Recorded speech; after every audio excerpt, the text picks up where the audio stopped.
What should the next generation, what's the critical skill beyond their science technical abilities? What should they learn from you and your opportunities and your maybe mistakes that they need to do better to influence the state of our world? Who wants to take that first? We'll start on, yeah, go for it. I can kick off. I do think you've heard from us, being able to translate the work into impacts in local communities and show the value of that. I think that it's really hard in the scientific community sometimes to do that, and also the long lead time of the research makes that very challenging. But figuring out a way to communicate, and I think communicating in ways that the young people are communicating now is also really important, and that doesn't lend itself. Tweets are very short, but trying to figure out some smart ways to address that, because I do think that's a really important way of communicating the value. I'll just add, just since the AAAS does a lot of this work, and we're big fans of the NSPN, so glad you're here. The thing that I think is really hard for folks to understand who are just coming into this is there's always these trainings about how to do a one-pager, how to do PowerPoints, and that's a prerequisite. You got to be able to do all that stuff. But the fact of the matter is that alone doesn't get anything. You can have the most beautiful PowerPoints and the great talking points and be able to do your elevator pitch.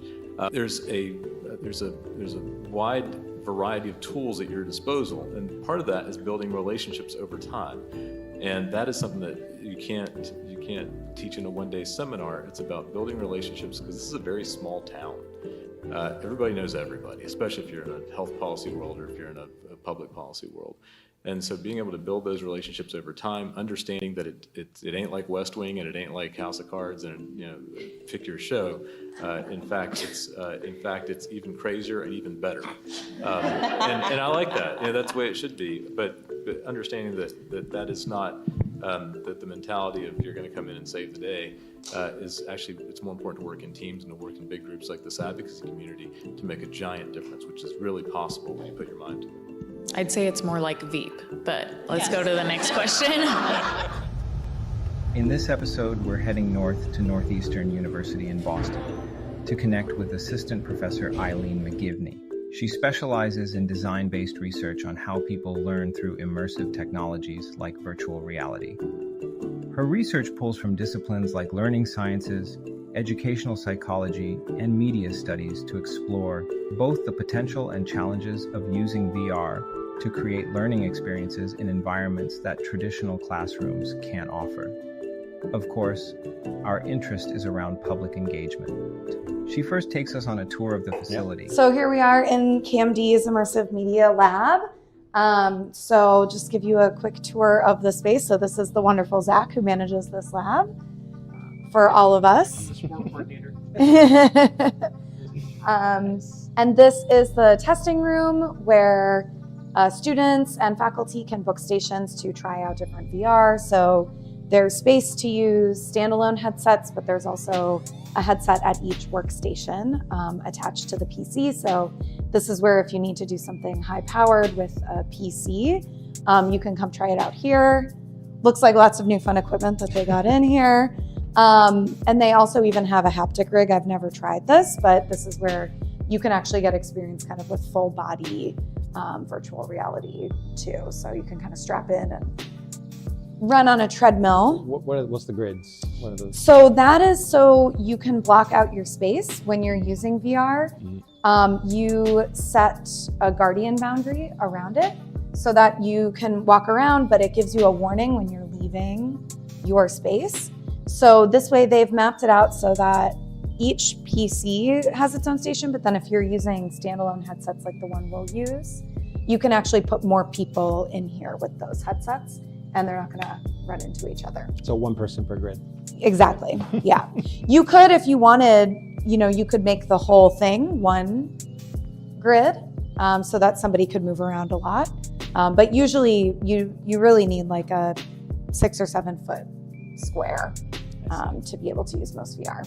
So classes take place in here? Yes, so we teach in here. Students can come in and reserve spaces and try things out, or faculty can reserve the whole space, which is what I did with my class this semester. So we did, for part of the semester, we were in here trying out different VR experiences and having guest lecturers kind of join us on Zoom and demo their projects and talk about their research. And then at the end of the semester, we were in here every class period for students to work on their own projects, creating VR and AR applications for their final project. Great. And then this, speaking of, developing VR, so sorry, we're filming a little segment. This is the development room where students can also book time on PCs to actually develop their own VR systems. And so there isn't VR in here necessarily, but it has all of the software that they need. Dr. McGivney tells me about the rest of the equipment that they have in store, and then we proceed to take a test ride in one of the VR sets she had set up specially for my visit. Okay, How is that? That's good. It looks good.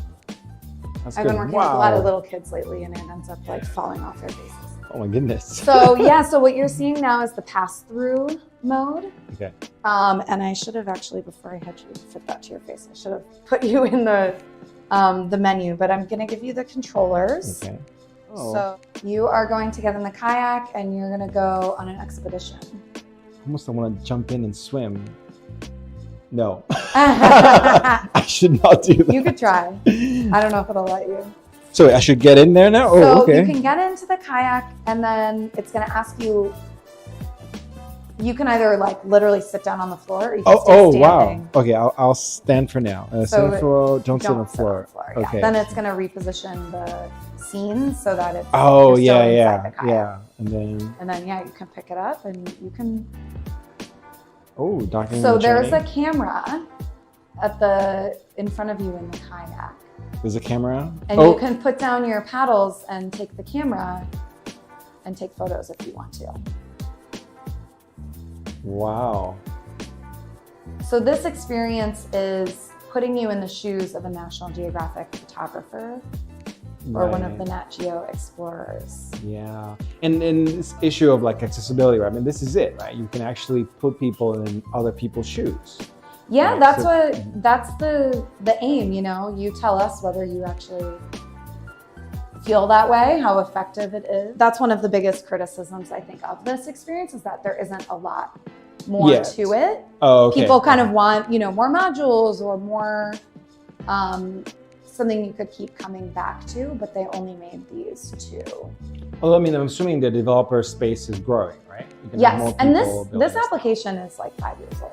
Yeah. So there's more now, right? Yes. Okay. Although I haven't seen anything new from Nat Geo like this.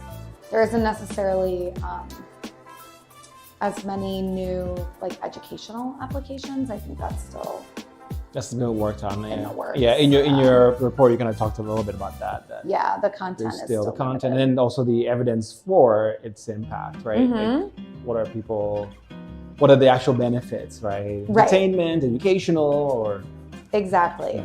so. So this I is actually cool. used this specific Antarctica application in my Uh-huh. dissertation research. Oh, okay. And I wasn't really looking at a specific learning outcome in terms of like content that they learned. I was more interested in, did it make the students feel more like they were learning in this context? Did they kind of understand the work of scientists who work in these environments better? Were they, more interested or motivated? And I think, these types of things are very effective at that, but they did have a hard time kind of remembering, like, at one point they're going to tell you about a whale. They couldn't remember like the names of the whales. Because you're probably distracted by everything else. Yeah, it's like a real life experience, where it's a little bit harder than if you read it in a book. But that's why this is a good, rich context. So what can we get from it?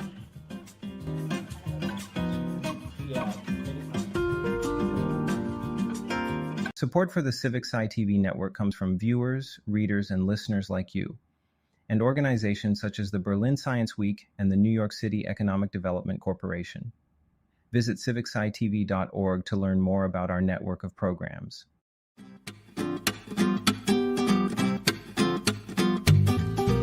Teresa D'Onofrio is a communications scholar with expertise in rhetoric and political culture.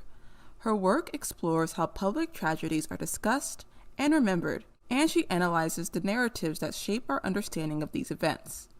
She currently serves the Association of Science and Technology Centers as a Civic Science Fellow with Seeding Action. As Seeding Action's Civic Science Fellow, I work in two modes. I work to support the ongoing efforts of Seeding Action, which is an initiative that ASTC leads designed to cultivate a culture of hope and action connected to matters of planetary health. And I'm tasked with developing new projects and initiatives that augment the abilities of science centers and museums to work alongside their communities as they engage with planetary health and contribute to advancing and improving planetary health. Her journey to her current work and research started with the humanities, where she had a long-standing interest in language and symbols.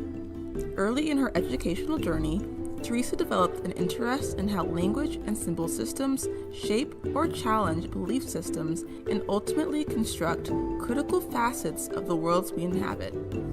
That area of inquiry for me became so central that it became kind of the driving force in my educational path, leading me to pursue a degree in communication with an emphasis in rhetoric, and then eventually to teach. So my path from my educational journey led me to a small liberal arts college where I served as a faculty member, teaching classes in communication studies, and also pursuing a line of research. And my line of research has always been deeply interested in how we make meaning of the past. And a lot of that meaning for me has meant studying museums and memorials. And so that body of work and that phase of my professional career really kind of had two threads that I can see informing where I went next. The first is that notions of rhetoric are really deeply enmeshed with notions of the civic. So if we're thinking about civic science, there are a lot of different ways that people make the argument about the relationship between the civis and between rhetoric. But on an anecdotal level, I remember having a conversation really early with a faculty member and a mentor of mine. We were talking about to what extent you could really have a highly individualistic interpretation of something, or how you could make meaning of it, maybe in isolation or by yourself. And I remember this person saying to me, yes, we could talk about this, but if you want to be understood, or if you want to be in community or in conversation with other people, you're using symbols and language systems that are fundamentally social and relational, and that we're building understanding by using meaning systems that we come to agree upon certain critical elements of them. And so that notion that we are always thinking about audiences and always thinking about publics and always thinking about communities has really been part of the whole path to be studying and invested in the art and inquiry around rhetoric. Teresa's work has also heavily focused on how museums are sites where people are actively engaged in public acts of meaning making. And so museums are doing that work to highlight stories, which stories get included. They narrate and make meaning of events. They communicate messages about identity and about belonging and about who we should be or how we should be when we leave a museum space. And so pursuing that line of kind of rhetoric and museums was always also a pretty collective project for me. So I've been really lucky throughout my journey to cross paths with and then to find collaborators who are also pursuing these questions. So from doing this research, I ended up being really lucky to have a fellowship that introduced me literally by crossing paths with people, being in rooms with people who are picking up similar questions while working in and around museums, who then put me in conversation with other people who are pursuing questions in the museum field, and then introducing me to a class I could take at Northwestern University in museum studies that then kind of directed my attention to the work that ASTC is doing. And that's how I found out about Seeding Action. And that's how the kind of path led to the position that I'm in right now. Rather than seeing her career as concrete moments, Teresa thinks about her career in terms of lines of inquiry. there have always been critical questions that have shaped her interests and the paths that she has gone down in her career.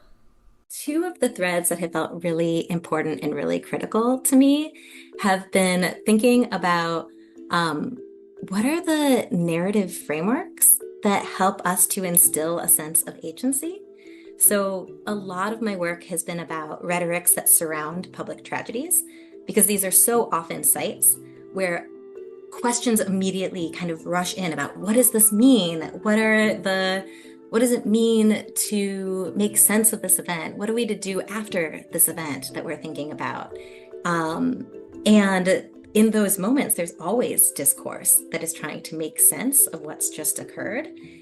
And we do that sense making in a lot of different ways. And some of that is in museums, and some of that is explicitly kind of communicating how the past or how things that have preceded us connect to the present and then connect to the future.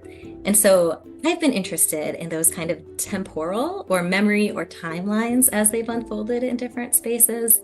And to kind of map that then to think about how do we think about climate and how do we think about the moment that we're inhabiting right now related to planetary health. You know, one set of those questions has been, well, what are the frameworks that really help to inspire a sense of agency and to inspire a sense of capability and efficacy to take action? And so I'm really kind of interested. Welcome to Consider This Next on Civic Sci TV Radio. I'm your host, Casey Lueders. Here on the show, we connect with diverse voices across the civic science landscape. Scholars, practitioners, and leaders shaping the intersections of science within our society. Our mission?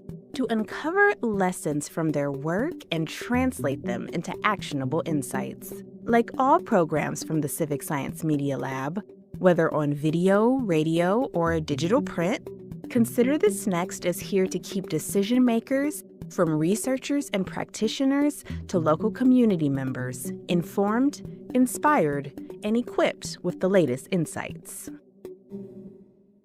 Today, we're diving into a conversation about how we share scientific information in an increasingly complex world. Our guest is Jen Christensen, Senior Graphics Editor at Scientific American Magazine, who brings fresh insights into making evidence-based information accessible and engaging through visual storytelling. In an era where scientific literacy has never been more important, we'll explore how the field of science communication is transforming, from traditional institutional channels to the democratized spaces of social media. Jen shares her perspective on the urgent responsibility science communicators have to make complex information accessible, especially for communities most impacted by issues like climate change and public health crises. Join us for a discussion about the changing role of science communicators, the challenges of conveying evolving scientific understanding, and how we can better serve audiences who need evidence-based information to make crucial personal decisions. All right, so first up, if you could simply introduce yourself and tell the folks what it is that you do. Sure. My name is Jen Christensen. I'm a senior graphics editor at Scientific American Magazine. So that means that I produce and art direct data visualizations and information graphics for the magazine. Then they go in print and online. Sometimes I produce those myself or actually execute them myself. Other times I hire freelance designers and art direct them through the project. So I act as a project manager in that way. Okay, so that's interesting. I would consider myself a creative person, and I would love to know for you, as a fellow creative person, how did you start in the science communication field? Like, how did that become the trajectory that you followed? Yes, in high school, I loved my art classes and my science classes. And in fact, often I would bring art into my science classes, note taking. I'd be drawing pictures instead of writing words.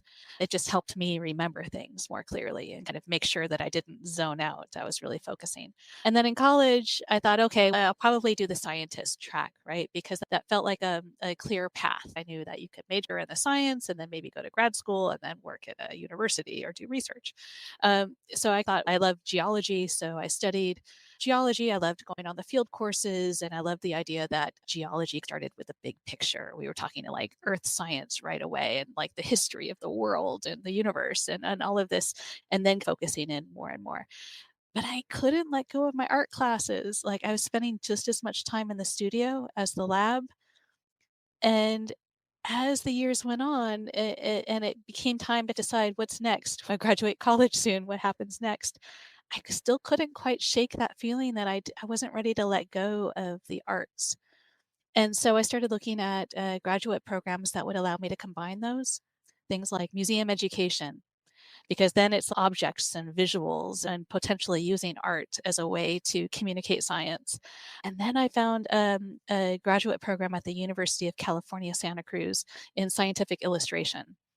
At the time, I was still a resident of California, so I knew if I wanted to do this program, this was a good time because the tuition would be less for in-state. And so I gave it a shot. And so then that led to an internship, which led to apprenticeship style learning in the magazine world. So then I started learning on the job on how to more about publishing and how I can bring science and art together. But mostly I knew I wanted to exist within that world of science. I loved thinking about evidence-based learning and research, but I liked using a visual language to tell those stories. And so I figured I'd just tell other people's science stories with the visual language that I was comfortable in.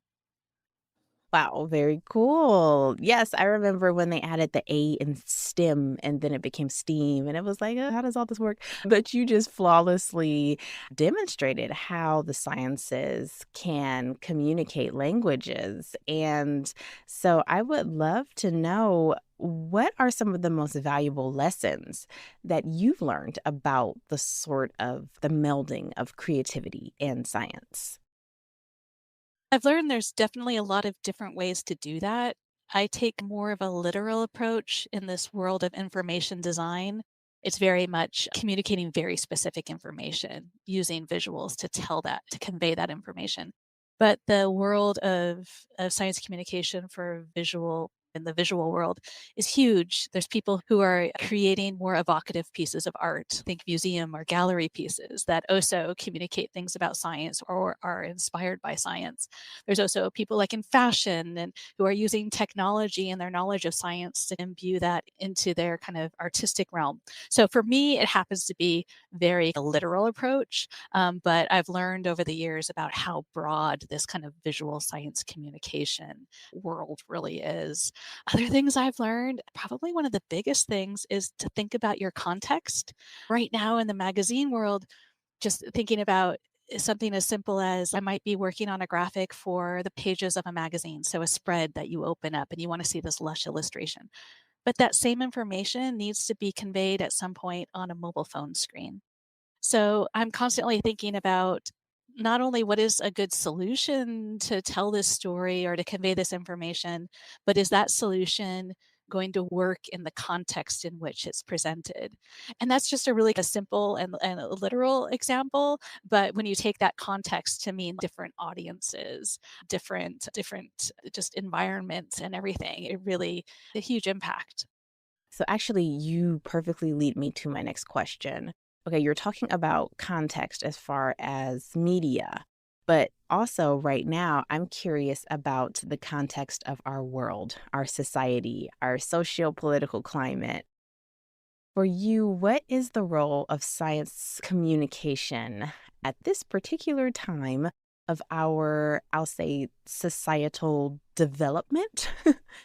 Good way of putting it. So I think there's two pronged, and one side of that is the opportunities, because I think it's fair to say that right now it's never been easier for somebody to get their message out there. If you can afford a smartphone, you can create content that goes out to public. And platforms like TikTok have spaces that kind of celebrate authenticity and realness. So you don't even really need like high production value, expensive tools, lighting, all of these different things to share that content. So I think informal science communication has never been easier for a wider range of people. Like when I was starting in the field, it was very much like museums and universities and magazines talking to broad audiences. Now I feel like there's a lot of people talking to each other and people have access. Growing up in science is just one mechanism to do this, but it's been effective, right? Like in a place where there is such a series, trainees will feel more comfortable sharing their own struggles with each other and maybe even with faculty. And hopefully that will open up doors to ways to improve their own community and well-being for everyone. Yeah. So you mentioned the word effective, right? Yeah. So I want to take that apart a little bit. What do you mean by that, and what metrics are you tracking? We've done some surveys here at NYU, and one of the questions is how beneficial has this been for yourself, right? And trainees were overwhelmingly positive about this. And these are the ones who are delivering the story? No, these or are the ones who are receiving? The receiving. Okay. Receiving. Okay. Anecdotally, the people who are delivering the story, they also feel that it's cathartic because well, we know like in science, we sometimes have to keep up our facade, right? We have to say, okay, everything's been going well. If you introduce as a speaker, it's going to be all your accomplishments and nothing about the backstory, right? Not about nothing about the struggle. And it's sometimes liberating for faculty to be able to talk freely about everything that went wrong, right? Yeah. There are similar initiatives like at Princeton, there was a professor who started a CV of failures, which is also very much in the same spirit. Right. But I think that a spoken narrative is even more powerful. Right. Yeah. Right. So we were talking about effectiveness, right? So you're doing these surveys, right? There's some impact for those who are listening. Tell me more. What else are you seeing? Yeah. So unfortunately, we haven't kept up the survey. So that's something we should probably be doing. But at the time, which is a couple of years ago, students also felt that certain topics that were brought up in the Growing Up in Science narratives were important to them. And these kind of topics could be struggles and motivation, right? Like procrastination, imposter feelings, very, very common, very rarely talked about. Conflicts with your advisor, right? It's a tricky topic, but it happens a lot, and it's something that has to be openly discussed, right? Mentorship struggles more broadly. And this is often within Growing Up in Science, it comes up in the sense of the speaker bringing this up from their own history. But of course, many of those cases do resonate with current students. Right. Because there's, the human element of science, right? It's prevalent. In fact, it is, science is a human endeavor, really. Absolutely. At that point, right? And we tend to overlook that. Yeah, we overlook that, exactly. So actually, in your article, you mentioned this earlier, you had a 2017 science article. Yeah. And you said this thing that when you go to give a talk, you want to give this additional, like, let me tell you my story in science. That's right. Yeah. Growing up in science. Yeah. So the most of them say yes to Yes. this? Okay. Yeah. But yeah, it's. I think that this has also been like a catalyst for others to start their own series, because they sort of see how the model could work and how it can benefit their community. Yeah. Hence the 18 chapters and growing. Yeah. But as I mentioned earlier, so these stories can actually, and we were talking offline a little bit, that they go beyond just the faculty and students, that you see potential of them. Yeah, recently I did this bootcamp for undergraduates, and I had PhD students who were instructors in the bootcamp tell their Growing Up in Science stories to the undergraduates who were taking the bootcamp. And so that's essentially just taking the model one level down in the academic ladder, and it was just as effective, if not more. Right. So in the feedback, we have extensive feedback from the undergraduates in that bootcamp, and they just said that the Growing Up in Science stories were so inspiring and powerful, and they could help them see that they could be there. They could pursue a path in research. And maybe before that, they had trouble seeing that. Right? So maybe even more impactful, potentially, at an undergraduate level, and even perhaps even lower, right? Absolutely, we could take this to K to 12. Absolutely, like it's ultimately about a sense of belonging, right? And sense of belonging is also a really important factor in increasing access for underprivileged groups. And if we bring stories of PhD students or undergraduates to high schools or middle schools, then this is going to be impactful, right? It's there's already a lot of data that like bringing science into classroom makes science more relatable and more accessible. Or SciComm is a communications company built for scientists by me, a scientist. SciComm works directly with academic researchers, tech companies, nonprofits, and any scientist to create clear, engaging, scientifically accurate media. Whether you need a whiteboard video to teach your audience something new, an animated explainer video that breaks down your complex work into something that's easier to understand, visually compelling slides for an upcoming presentation, a blog article to inform your readers of the latest research in your field, or even just a simple illustration, SciComm is your communications partner. Simplify your science with SciComm. Lolo Ostia. And so all of that work was investigating the way that we think of science in a changing future and the way we can use science to re-envision what collaborating with organisms can teach us about how we treat the world and move through it as the climate continues to change. It's a broad level overview, but collaborating with an organism. Right? Exactly. That's really cool. So what are, I kind of started with this earlier, like what are community members telling you after they have experienced, after their time here? But more broadly is how do you think about impact, right? And what are some things that you are tracking to say, hey, this is happening and this is because of what we are doing? Yeah, there are so many, just because Genspace does, is a space for everyone. There's just like not one standard answer to what success looks like.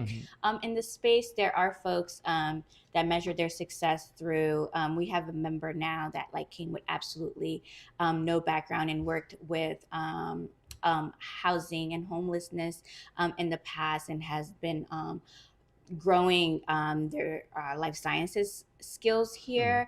And like through his experience as like he's building a guide on like what are the next steps when you become a member, like how this is what helped me be a little bit more comfortable in the lab. So to me that's a measure of success. Like we also have a 6-month paid internship for youth, a high school youth.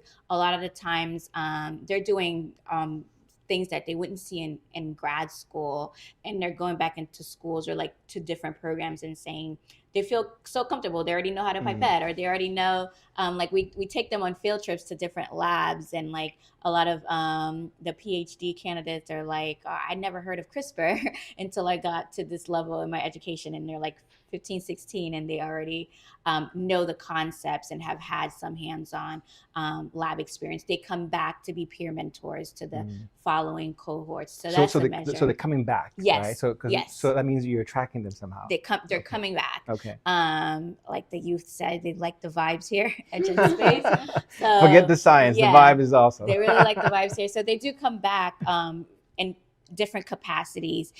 There are students that even though alumni that even though they're not in the life sciences, they've come back as marketing interns, social media interns. It's just a space that they feel comfortable. And then there are folks like Aradhana that Casey mentioned that was part of the exhibit. She's built a business in the fashion industry through research that she has done here at Genspace. She first got her teaching experience here at Genspace. So it's not just like the community members, even subject matter experts that come back and trying to build their teaching experiences are able to do so in a really comfortable, non-pressure space, and like and then they go on to apply to programs or tenured professor roles as well. So building skill sets, yes. right? Really. What is if you were to pick a skill set that you guys are like, this is our bread and butter that we teach here, what is that? I think that would be biohacking. Tell me more. So we offer a monthly class called Biohacker Bootcamp that is Genspace's bread and butter, probably our longest running class, if not one of the longest running classes. It's a 12-hour course over 3 days. It's 4 hours each day, often offered over the course of 2 weekends. And folks come, they learn how to pipette, they isolate DNA from their own cheek cells to do a genetic ancestry test that gets sent out for sequencing, and then they get to do the bioinformatics to learn where their family comes from in the world. And this is anybody? This is anybody. It's the same genetic test that you would pay for most services, but obviously Genspace doesn't keep or own your data. It's really, really hands-on. They do it themselves. They also do a bacterial transformation. And so there's some genetic engineering and molecular cloning skills that they learn. So they come away having the whole toolkit that you would need to participate in the molecular biology revolution. Yeah. And so let's talk about that, because I think part of what you're trying to do as well is to being in New York, and your partnership with the New York Economic Development Corporation is around skills building, right? So the workforce development, right? So a new program, I believe, just launched, from what I've seen in February, Break into Biotech. Tell me about that. How did this actually, what was the genesis for creating this program? Yeah, thank you for asking that. It started out because, like I mentioned, we have youth interns, and we get interns through LifeSci NYC that come to serve as peer mentor for our youth internship program. Oftentimes, Genspace is one of those spaces that provides them the life sciences skills that they need to get started, maybe as a lab tech somewhere. But oftentimes it's really hard for students to get placed in internship programs outside of Genspace because they don't have enough hands-on experience, or and then oftentimes the companies don't have enough time to train them in that hands-on experience. So there's like a gap missing there between they've maybe graduated undergrad and they're trying to land an internship, but they just need a little bit more time to get hands-on experience. So we've kind of modeled it out after our really successful program with our youth internship called BioRocket, and we made an adult model of that. So being able to gain that skills, it's not just from undergrad, but what if you are a career changer? You've always wanted to be in life sciences, or just really transitioning careers, or someone who's like looking into a tech startup or something like that. Where is that space where they can be a part of New York City's growing biotech industry? So we're just here to like fill in the gap of like, where is the space that folks, you don't necessarily want to go back to school either. That could be really costly, or just like not in the cards for some folks, and we're able to do it here. So why not? Yeah, accessibility, right? Yeah. Casey, did you want to add anything to that? No, I think that was a perfect synopsis. It's just like Vanessa said, the you need experience to get experience problem. And so the program is really just aimed at providing that experience, and not just providing the hands-on training, but in a community setting that really redefines how you develop science identity and how you can bring yourself to a scientific workplace. Yeah, and I'm glad you mentioned science identity, right? Because in a way, you guys are democratizing that meaning and access points, right? No longer you have to be in a PhD lab and spending all those years there. You're saying, hey, come here, and you can experiment, in a safe manner, right? How, and I'll keep asking the same question, how has the community responded to that, right? What are some of the things that you're hearing them tell you that tells you, hey, there's something here, right? And we need to keep going with this. I love that question, because when we finally got to formally announce Break into Biotech just 2 months ago, many of our the leaders in the Genspace community, members who have been with us for a long time, who themselves have changed careers or developed skill sets or built an artistic practice that they wouldn't have been able to build without the access to the lab space here, they were just effusive on LinkedIn. It was just so heartwarming, because we're excited about the program as staff, but it was just so wonderful to see reflected in the people that make Genspace what it is, like their excitement for formalizing the access to career changes or just getting in at the ground level in biotech. It was just a reflection of like, this is the power of community biology. Right. Yeah. Community biology. Yeah. Like that. One thing I wanted to add too, outside of just a youth internship, oftentimes we hear about STEM education for K through 12, right? Right. But what about after that? And often in life, we say learning never stops, but where do you learn these life skills if you're not going to school? And you mentioned we're trying to change who gets to science, who gets to call themselves a scientist if you're not.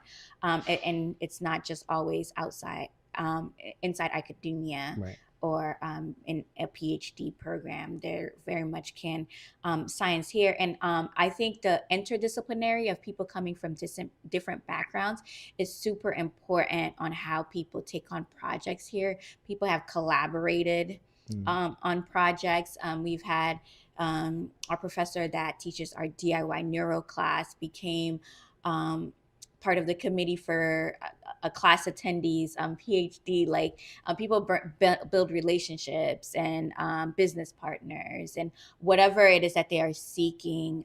It kind of organically just happens here at Genspace. So this is what you told the EDC, right, in your proposal? Because they kind of know it. Because in a way, this is how do you communicate? Yeah.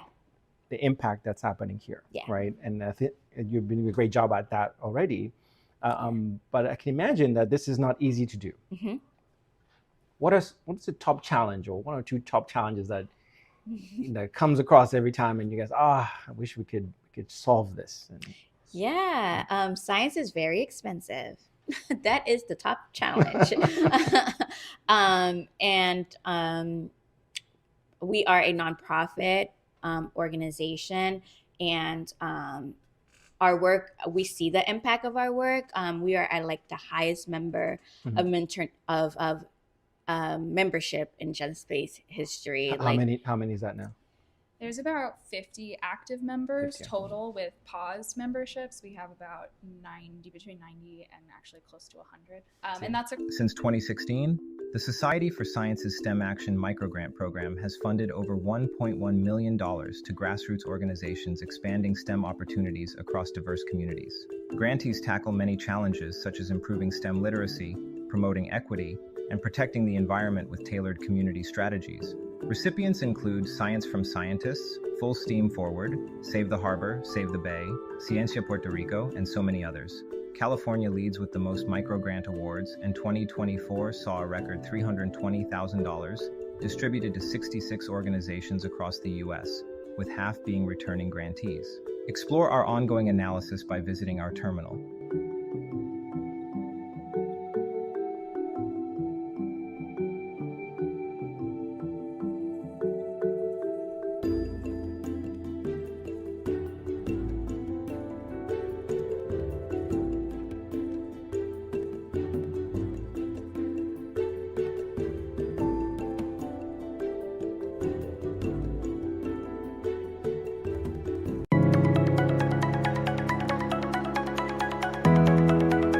Erica Engel has had a unique journey in the STEM industry, from being former Miss Massachusetts, studying at BU School of Medicine at MIT, hosting an educational science TV show, to being the founder of multiple STEM organizations. You know, my experience was very sort of different. I'm a scientist by training. You know, I had to learn a lot of the other skills. There wasn't like a class at MIT that I took that taught me about management or finance or fundraising, or even, you know, how to run a business or how to start a business. So it's been kind of a learning experience from the get-go.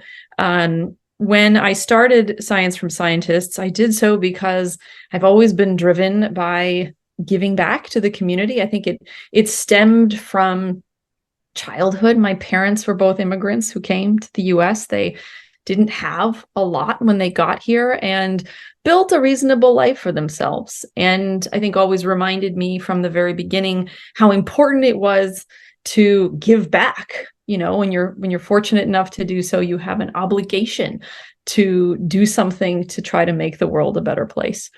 And so, you know, it started there. Then it was a question of, okay, well, how did that happen? So I started volunteering at a very young age at a local community center, teaching kids science, teaching kids math, teaching kids English, anything really, you know, a center where, you know, most of the parents who sent their kids here, they couldn't afford traditional tutoring. So, you know, we were volunteers. And this was kind of middle school. You know, this was many, many, many years ago. So I'm talking about, you know, I was 13 years old when I started there. I taught piano lessons as well a couple times a week because I love music. And I loved the experience of watching people who kind of are like, I don't like that. I don't want to do that. I'm not good at that. Suddenly realize that they can be good at it, and giving them that confidence to be able to go and say, yeah, you know, math, that thing. Yeah, you know, that's okay. I'm okay. And I'm okay with that. And often as you build confidence, you know, we have a tendency to dislike the things that we're not good at. So when you build confidence, they're kind of like, yeah, okay, I can do this. And it's not so bad after all. And, you know, so I did that through middle school and high school. Sort of concurrently was a super science dork. Love science. Science, you know, I don't know. I always just, I liked it. There was, I think when I was 11 or 12, Michael Crichton's book, Jurassic Park, came out. And that was like my favorite book for a long time. They turned it into a movie. It was all about, you know, genetics and cloning and science. And that sort of got me reading other books on science. Started working on an independent science fair project when I was pretty small. I was, again, you know, 6th, 7th grade. That ended up continuing throughout middle school and high school. And so I think the idea of giving back to the community coupled with my love of science, you know, when I went off to MIT, because that's where, you know, all my role models, the other super science dorks that I looked up to, everyone went to school. When I ended up there and was sort of looking for a community service project to get involved in, I couldn't find anything that scratched the itch in the right way. And so I tried, you know, volunteering at the hospital, you know, usually given like a desk job, and you like point to where the bathroom is in the building and the cafeteria, and none of it brought me enough kind of satisfaction. So that's where the question is, all right, I like science, I like teaching, I like kids. What can I do with this skill set that would ultimately bring this love of science that I have myself to others? And so that's how SciSci ultimately got started, right? Where you're like, okay, I want to start something where I'm going to be able to go out in the community and share my love and skill with others, you know, who I think could benefit from it. And everything starts out small. I was the only one. There was no money. There was no budget, you know, and over time it was built into something, you know, significantly bigger than that. And that, you know, that's its own journey. But it starts with, you know, why are you doing it? What are you passionate about? And that was my passion. I wanted to give back, and doing so under a structure, I think, was also very motivating for me, because once there's structure and there are other people involved, you kind of have to do it. So it created an urgency and accountability to have, you know, a business. Suddenly I was like, okay, I have a business. Like I gotta do this. I can't just talk about it, because people talk. And then once you have that, then the next question is, you know, what am I doing? Who is my audience?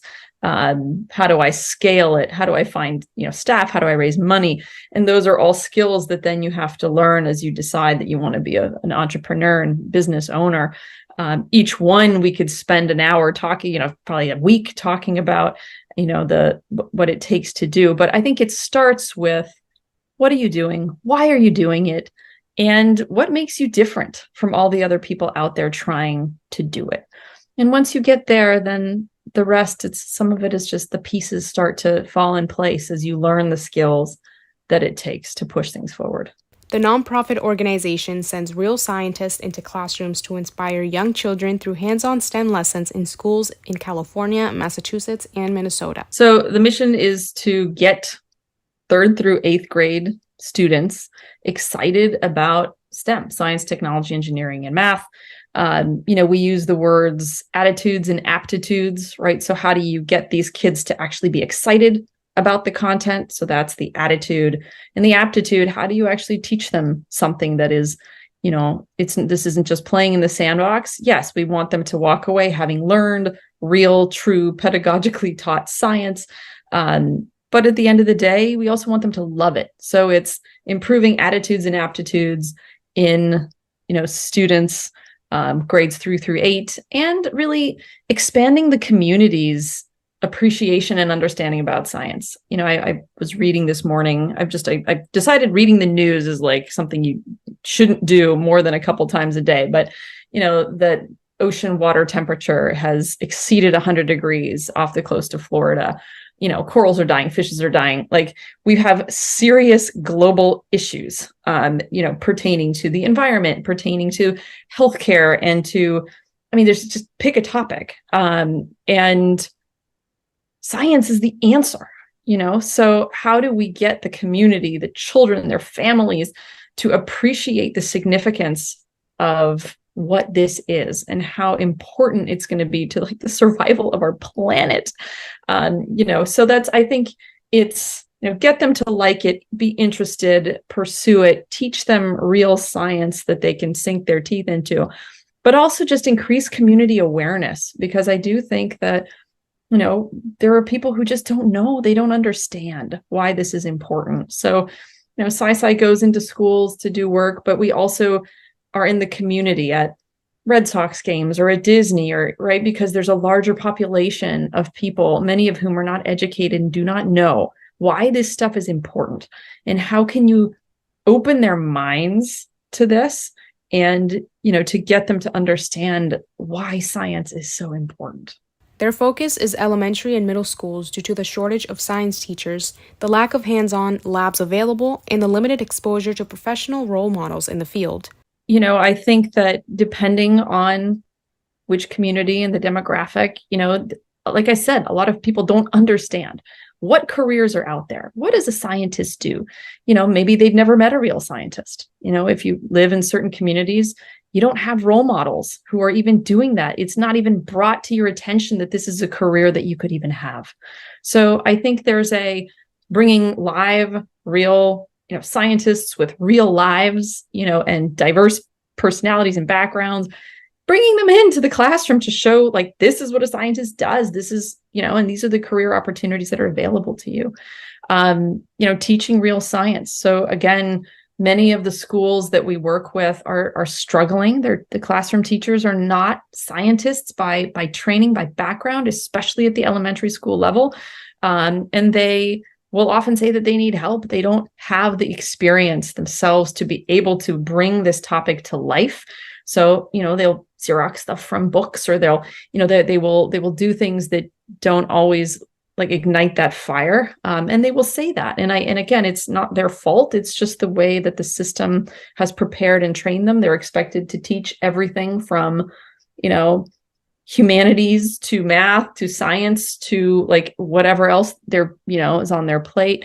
And it's very difficult to imagine like my teaching French literature. It would make no sense. I don't have a background in that. So, I think the program is unique in that we're trying to send real scientists into the schools to work with the children, to work with the administration, to work with teachers, to bring real content in so that it, again, opens the minds of these students to the content, but also to the opportunities that are available to them out once they go forward and graduate and go to college and have to make real career choices.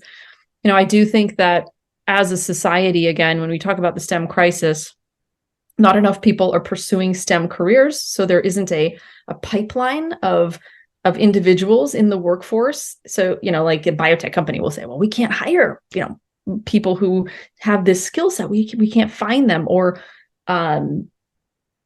programmers, like computer programming. It's like an absurd, I am a huge proponent of telling everyone, go become a programmer, because they get out of college, make a ton of money, and are incredibly highly sought after. So, there's a challenge where employers can't find the proper talent that they need in order to, keep our world going. So I think, SciSci's mission and purpose is to, of course, try to get everybody to want to be a scientist, yes, but also to just enlighten students about the opportunities that are out there, encourage them to at least take a look at it, and then to walk away from the program with an appreciation of some of the softer skills, things like communication.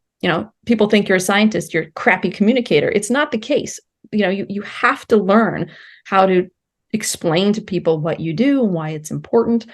So again, teaching them teamwork, how to work in teams. Why is it important to be able to, divvy up responsibility? Well, because the more responsibility you have, you can't do it all yourself. So there are these softer skills, critical thinking, communication, teamwork, problem solving, whatever else. These are skills that are built into our lessons with an attempt to try to teach them, because we know not every child is going to want to go and become a scientist, but at least they can walk away having learned some of these life skills that's going to make them be a more, I don't want to say useful, but like a more participatory human being in society, right? We want everybody to be able to have a positive impact when it comes to being part of the Royal Brain Trust. And how would you define impact in your work? It would be nice to have all these children be inspired and want to go and solve all the world's problems by becoming scientists. But I think realistically, right, you're not going to, every child we've touched, hundreds of thousands of them at this point, aren't all going to become scientists. But they can become contributing members of society who value some of these important responsibilities that we take on by being stewards, on this planet.